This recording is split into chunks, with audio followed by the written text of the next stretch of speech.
What's up, everybody? This is Brian Mazik of Bleacher Report and Franchise Play, and I got with me today Mike Stauffer. And if you don't know that name, you should know that name if you're an NBA 2K fan, because he is the man in charge of the ratings for all of the players, all the way up from LeBron to Hasheem Thabeet, who's actually not the last guy, not the lowest rated guy, but he's close. He's close. What's going on, Mike? How you doing, man? Well, I'm doing well. I'm battling a cold though, so I got to warn you. If I cough, I'm sorry about that. But okay, I thought you just weren't really excited to talk to me. No. I'm excited. I'm pumped. The game's coming out midnight tonight. It's exciting times. Absolutely, man. It is. It is. I'm actually trying to fight off a cold too, so we're in that boat together. So, as I mentioned, you're the ratings man for 2K. For people who, like I said, who don't know you, tell everyone how you got started and how you landed with 2K. Well, for a while, I was actually a member of the community like yourself. I made custom rosters through the game where I just uploaded them to 2K Share and got a bit of a following through making custom rosters for the community. And luckily, I've got in contact with 2K when there was a position available to work on rosters, and through that, we set up a couple interviews and came out here and kind of talked about our visions and what we wanted to do with the roster, and it seemed to be a good fit. So it was a really fun process. It was cool to be such a huge fan of the game that to the point where you want to make the game better in your own ways, making custom rosters, and having 2K recognize that and bringing me on board has been a really awesome experience. Man, you know how inspiring that is probably to somebody who's sitting home and making rosters, or somebody who's sitting home and doing some other portion of the game that they're doing on their own time. Just to know that 2K is reaching out to people, and I happen to know you're not like the only person who has a similar story, who works with 2K. So that's really inspiring to know that takes place. It's amazing. It's very cool. You might not always know this as a community member, but what you're doing, to make the game better and to make it fun for you, people here notice, and it was really cool, to be contacted and know that hard work you put in as a community member to make the game better. That 2K, recognizes that, and people here are kind of following the community to see what kind of cool stuff they bring to the table too. So, man, that is really, really awesome. So, what brought on, the ratings have changed a bit this year. We only got 4 guys rated a 90 and above, so that's a departure from what it's been in the past. So what would you say brought on the ratings change, and can you kind of explain your philosophy towards the direction of the ratings this year? Sure. So to start out, it's kind of important to know that the formula for how the ratings are calculated changed as well. So this year, for the first time, there's more dynamic overall formulas. So years past, the player would be rated on his individual attributes, and those numbers would be put into a formula, and those would calculate a player's overall per position. So each position had an all-around game, and that's what the overall was based on. But this year, the ratings are a little bit different. It still has the individual attributes, but they're put into multiple formulas. So a player could be rated as an outside shooter. It could be rated as an inside shooter, a defender, face-up player, rebounder. So there's many different types of overalls that you might see. So that actually will give us a higher bottom to the league. So if you noticed in this game, I think the lowest rated player on an NBA roster out of the box was a 64 overall. And that's very different than years past. I mean, there'd be players in even the 40s, I believe, low 50s. So it kind of it really illustrated the fact that if you're on an NBA team, you have a lot of talent, and this new formula recognizes that. On the higher end, in order to achieve those really high overalls, you're going to need to be a really all-around player. We have a lot of new individual attributes in the game this year that maybe we could talk about in a few minutes, but to really have that high overall and be in the 90s, you need to have an all-around game. You have to be a good defender, have a high IQ, be a good offensive player, a good teammate. There's a lot involved to get that high rating. So that's why you might not see as many up there as you see in years past. Yeah, I can actually, vouch for seeing some of those differences. Like you mentioned, some of the things are like defensive IQ, pick and roll IQ, and all of those different things.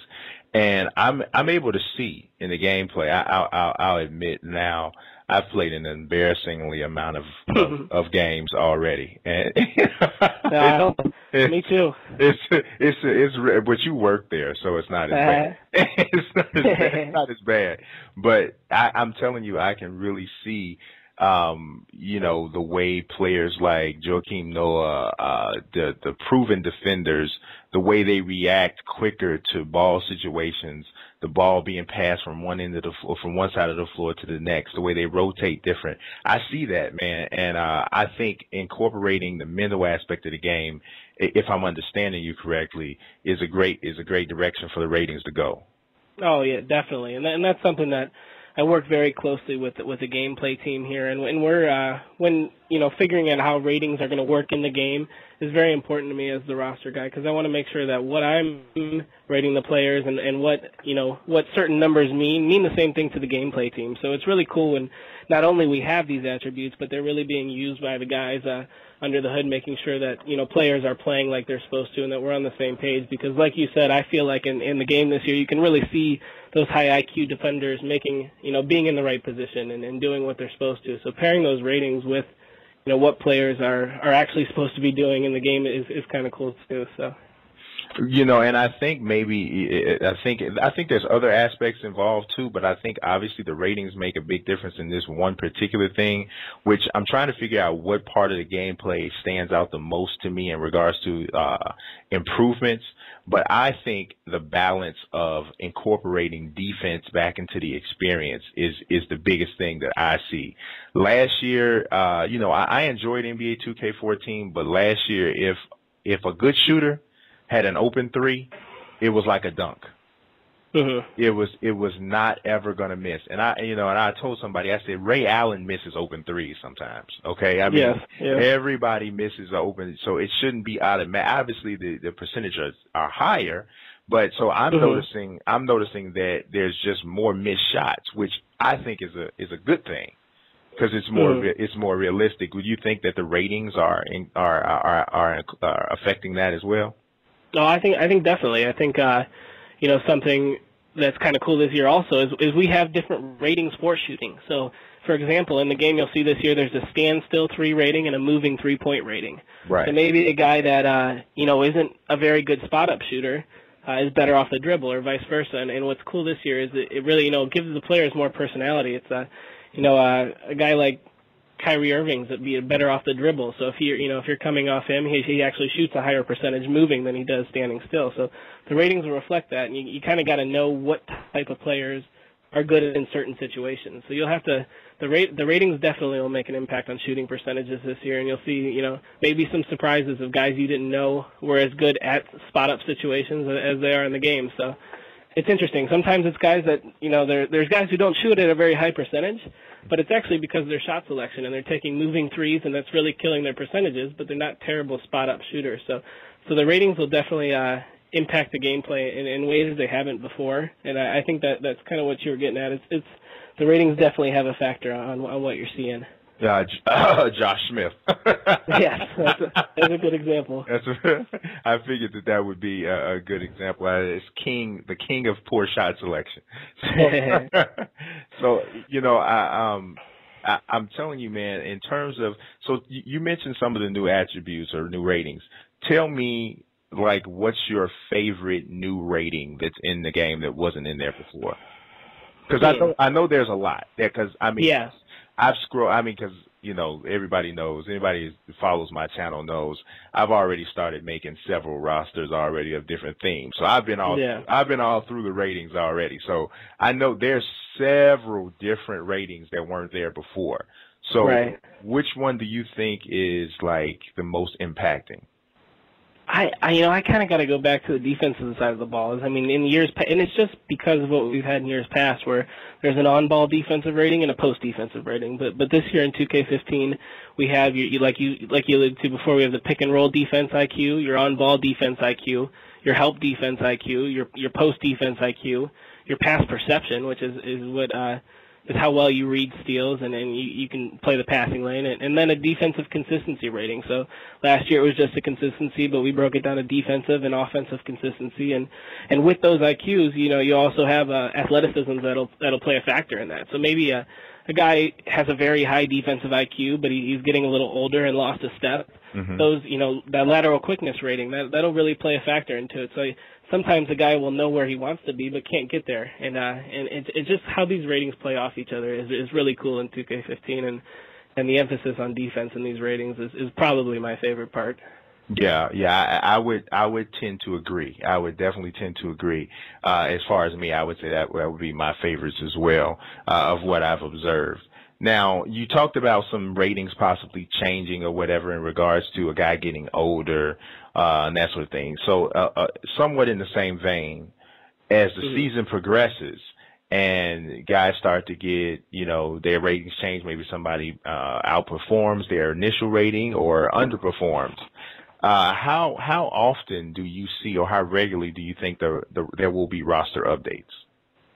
Well, as far as roster updates, I think you'll see them at a higher pace ever before. Is the plan that we have here is to push a lot of updates, and not just in rating changes, but player movement. I think it's really important. If a guy is on a team, even if it's a 10-day contract, I'd like to see him in the game as soon as possible. So that's something we're going to be really pushing for. As far as rating changes, it's kind of tough. You want to see them do it on a consistent enough basis before making that change to where you're really confident that you're either right about their rating or wrong about their rating and you need to switch it. But I think I have a pretty good idea about who's going to be moving up and down as we get to the end of the first month of the season, and at that point we'll reevaluate on a more frequent basis, and it's especially important for the guys who were on the end of the bench last year and maybe are getting playing time this year, and we want to see that they can do it consistently with their given playing time. So I would say more frequent than in years past, but it's really hard to put a number on it right now until we kind of get the ball rolling on the season. Right, and I would especially expect rookies would be big targets for your microscope would be on them a little more because you don't have a professional frame of reference for them. So you're gauging their ratings, I'm assuming, are based somewhat off of what they did in college and then perspectives or whatever.